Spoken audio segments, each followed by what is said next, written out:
49th gate is the gate of revolution. It's emotional. It's the gate of principles. It's actually under enormous mutative pressure right now. It is the gate of the sacrifice and the sacrificer. It is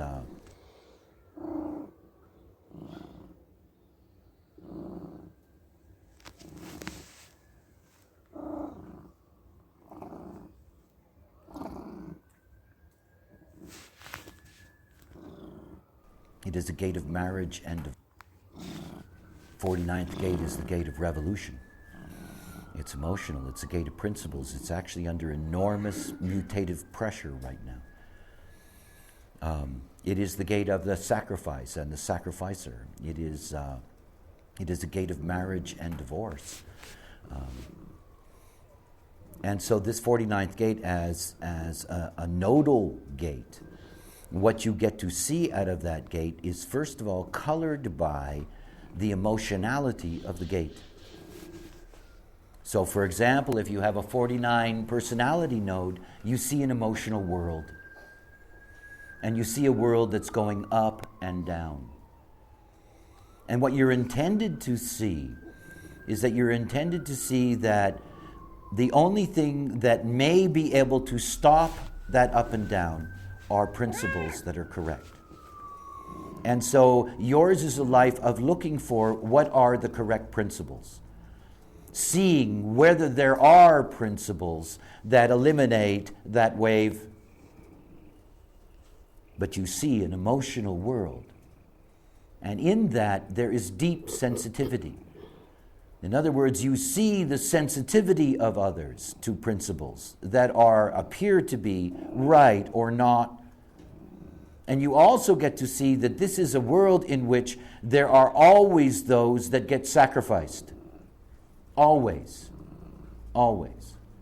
And these are beings that see those that are sacrificed. It's also beings who see those who do the sacrificing, who create the situation. On the other side, you have a mental gate. You're dealing with the fourth gate, and the fourth gate is a gate of formulas. It is about the logical process. It's about finding a way to eliminate doubt. And what you get to see is that humanity has answers. There are answers out there. If you don't have the fourth node, you do not see that there are answers out there. But if you come in with a personality fourth node, there are answers out there. What you don't know is whether there are the right questions, but you do know that the answers are out there.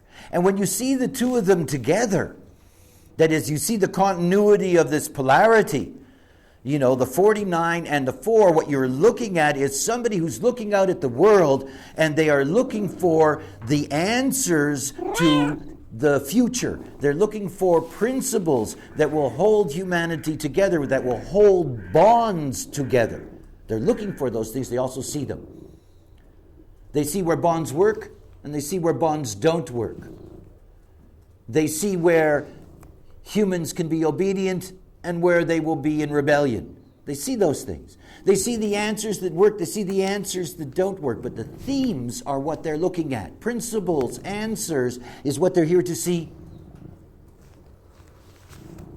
If you need somebody to come up with the proper principle for what you're involved in, it's nice to have somebody who can see them rather than those who can't. And that their interpretation is based on somebody else's perception, which may in fact be second hand, third hand, fourth hand, fifth hand. See, we don't trust each other. Every once in a while you have somebody, this kind of role that I have where you say, okay, we're going to learn from that person, but we're supposed to be learning from each other all the time. At the same level, Because whether or not you have the skills to articulate it, because everything is relative, everything's in the spectrum, everybody's got different stuff. The fact is that when you're operating out of your own authority and you're operating correctly, the way you see the world is of value to the other.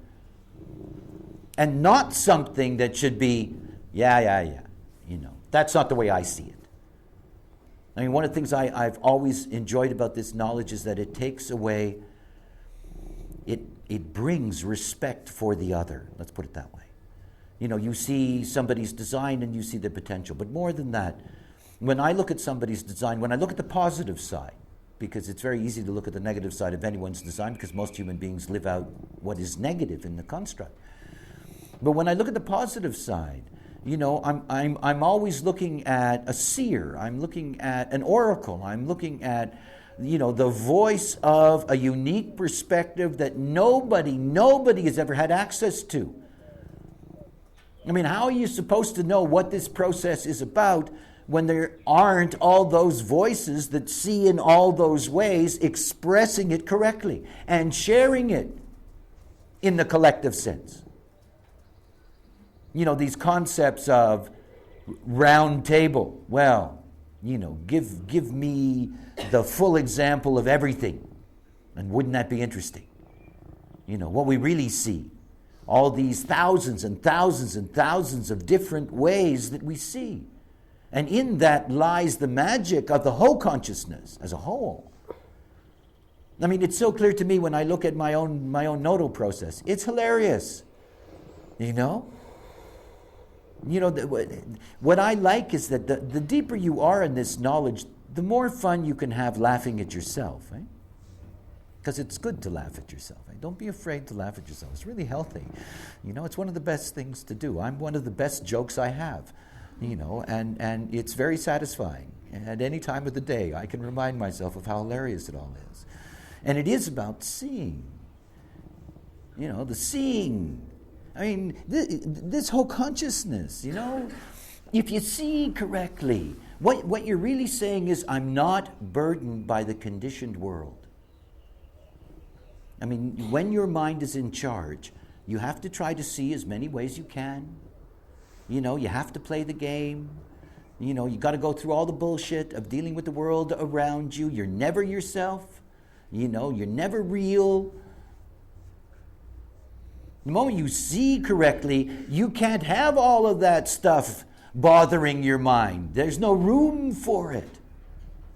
You know, because when you see the way you're supposed to see, your mind gets a different stimulation entirely. Entirely.